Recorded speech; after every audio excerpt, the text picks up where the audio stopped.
ЦСКА «Неман» – современный стадион, открытый для всех желающих, как жителей, так и гостей нашего города.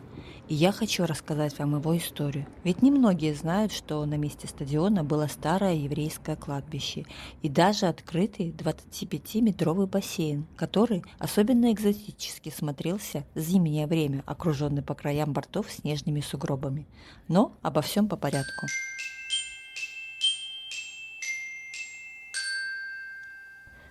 Центральный спортивный комплекс «Неман» – это современный стадион, на котором проходят футбольные матчи, учебно-тренировочные занятия и соревнования по различным видам спорта, а также концерты и выставки. В свободное от соревнований и тренировок спортсменов время спортивный комплекс открыт для жителей и гостей нашего города. Пройти сюда может любой желающий, чем я и воспользовалась. Построен стадион был в 1963 году и назывался тогда «Красное знамя». Название было изменено в 1993 и изначально стадион вмещал 15 тысяч человек. А в период с 2002 по 2008 год стадион был модернизирован, и его вместимость сократилась до 8,5 тысяч человек.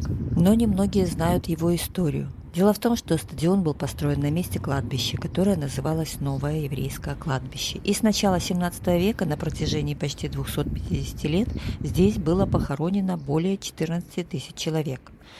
На 1959-65 годы было запланировано строительство стадиона на 15 тысяч зрителей, который должен был стать основным спортивным центром города. Тогда Большой квартал, ограниченными улицами Коммунальной, Горького, Калиновского, занимало еврейское кладбище. Оно было основано еще в 1791 году. И здесь были захоронены представители известнейших гродненских еврейских родов – Бергманов, Шерешевских, многие гродненские раввины.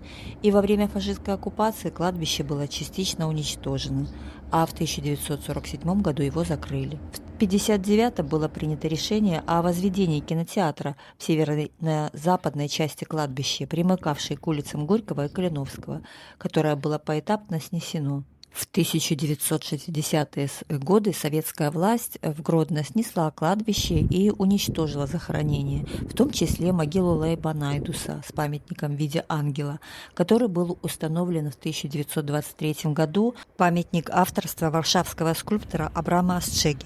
Памятник был нетипичным и выделялся среди других. Опущенные, надломленные белые крылья, которыми прикрыто лицо ангела. Эксперты по литературе считают, что Лейб Найдус – самый романтичный еврейский поэт. Его сравнивают с Мицкевичем, Богдановичем и Гоголем. Он умер в возрасте 28 лет от дифтерии, которой заразился в переполненном поезде, возвращаясь домой с выступлений. Сохранились фото открытия памятника Найдусу, и в нашем городе также есть улица, названная в честь поэта, находится в самом центре старого города. В марте 1959 года было решено построить открытый плавательный бассейн спортивного общества «Красное знамя» на месте сквера в Заниманской части города. Но когда построили стадион, открытый бассейн появился на его территории. И дышащий паром 25-метровый водоем особенно экзотически смотрелся в зимнее время, окруженный по краям бортов снежными сугробами. Зато у горожан появилась возможность заниматься плаванием и проводить соревнования круглый год. Этот бассейн закрыли в середине 80-х годов, а через 20 лет поодаль построили Ледовый дворец. И вместо кинотеатра началось строительство стадиона «Красное знамя», который в 1963 году и был построен. Попрошу заметить, что я не даю оценку ничьим действиям, что вот власти снесли кладбище, построили стадион. Не надо гневных комментариев, что было, того не воротишь. Это просто история, и я хочу ее рассказать.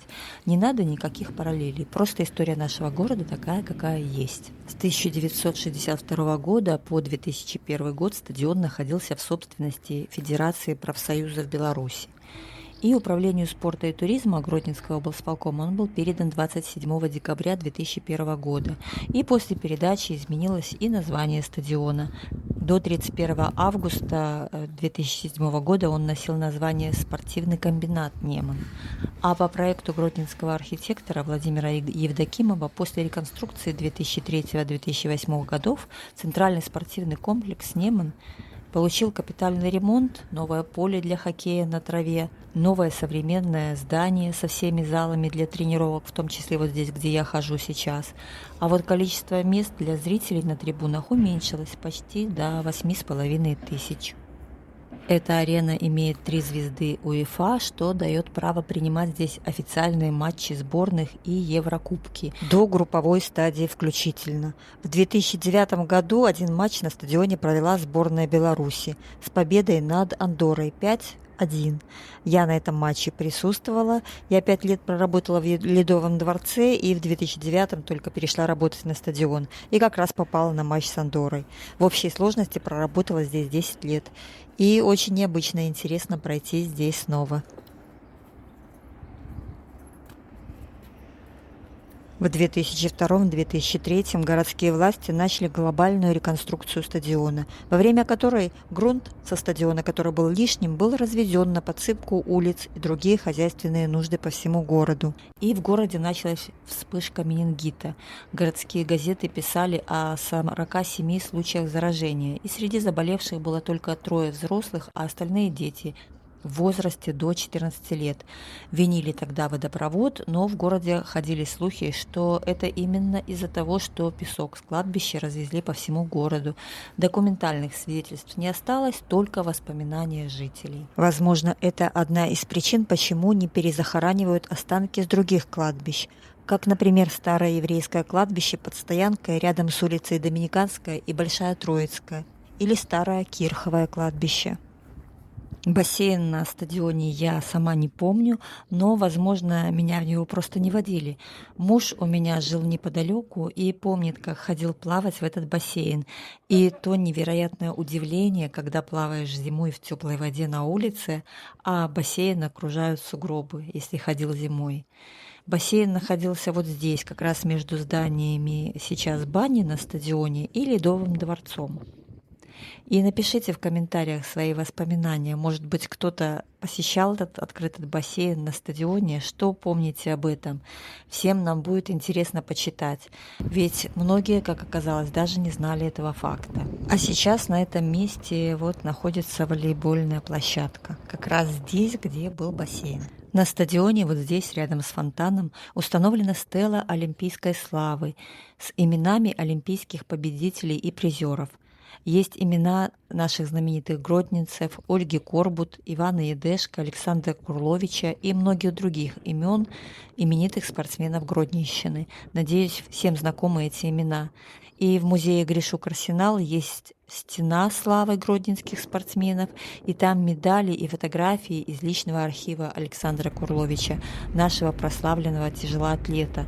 Кто не видел, очень рекомендую. Помимо того, что сам музей парадного и наградного оружия очень интересный и находится в самом центре города на улице Карла Маркса, так еще можно рассмотреть там настоящие олимпийские золотые медали, где еще представится такая возможность. В июле 2007 года Гродненское областное унитарное предприятие «Спортивный комбинат Неман» преобразовано в государственное учреждение «Центральный спортивный комплекс Неман», что навсегда осталось в записи моей трудовой. Вот такое видео у меня получилось. Я пыталась разбавить свой рассказ также интересными старыми фотографиями и надеюсь, что из моего видео вы узнали что-то новое для себя и интересное об истории нашего города. Если видео понравилось, ставьте лайк, пишите ваши комментарии, ваши воспоминания, были ли вы здесь и что об этом помните. Ну а я, как всегда, всех обнимаю. Всем пока!